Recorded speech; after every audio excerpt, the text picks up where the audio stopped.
All right, let's talk about something that happens to pretty much everyone at work: change. We're going to dig into why even the most amazing ideas sometimes just completely hit a wall. And I'm going to walk you through a playbook, a real game plan, to make sure your next big idea actually succeeds. You know the feeling, right? You've got this killer idea, you're all fired up, you present it to the team, and crickets. Nothing. It just fizzles out or gets tangled up in red tape, or you just feel this wall of resistance. It's super frustrating, but believe me, it is incredibly common. Today, we're going to figure out exactly why that happens, and more importantly, how you can stop it. Okay, so to really get a handle on change, we need to see the whole playing field. And the best map for that comes from a social psychologist named Kurt Lewin. He had this amazing insight. He saw any organization as being in a constant state of balance, basically held in place by a nonstop tug of war between two opposite sides.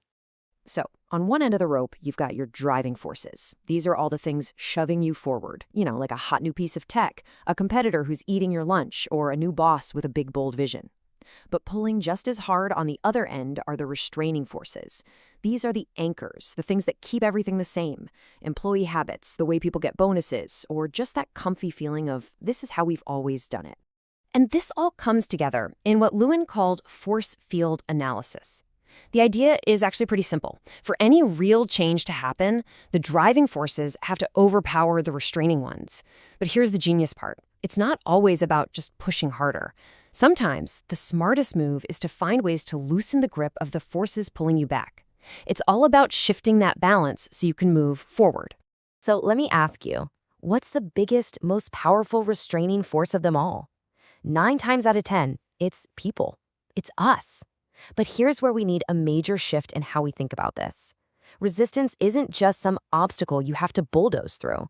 It's actually something way, way more valuable. Seriously, this is a game changer. Instead of seeing resistance as a problem, what if you saw it as feedback, as the signal? Think about it. Resistance could be telling you that people are confused about the change, or that they feel like they don't have the skills to pull it off. Or maybe, and this is a big one, maybe they see a flaw in your plan that you missed. The moment you start treating resistance as a voice, you can turn what feels like a fight into a really productive conversation. And when you look at why people resist, it all starts to make sense, doesn't it? Negative valence is just a fancy way of saying people think the change is going to make their life worse. Fear of the unknown? Well, who doesn't feel that? We hate losing control. And breaking routines? Come on, we're all creatures of habit. It takes real energy to do things a new way. And maybe the biggest one. If the company is still rewarding the old way of doing things, why on earth would anyone change? So, with all that in mind, how do we actually make change happen? Well, Lewin gave us this brilliantly simple 3-part story. It's a playbook you can pretty much use for any change, big or small. Step 1, unfreeze. This is all about creating the motivation for change. You have to kind of melt the giant block of ice that is the old way before you can reshape it. Then comes step 2, change. This is the messy middle. It's the part where you're actually doing things differently, learning new skills, and putting new processes in place. And finally, and this is the step almost everyone forgets, you have to refreeze. You have to lock that new shape in place so the organization doesn't just melt back into its old, comfortable puddle. Okay, let's get into the nitty-gritty. During that critical change phase, what are the actual moves you can make?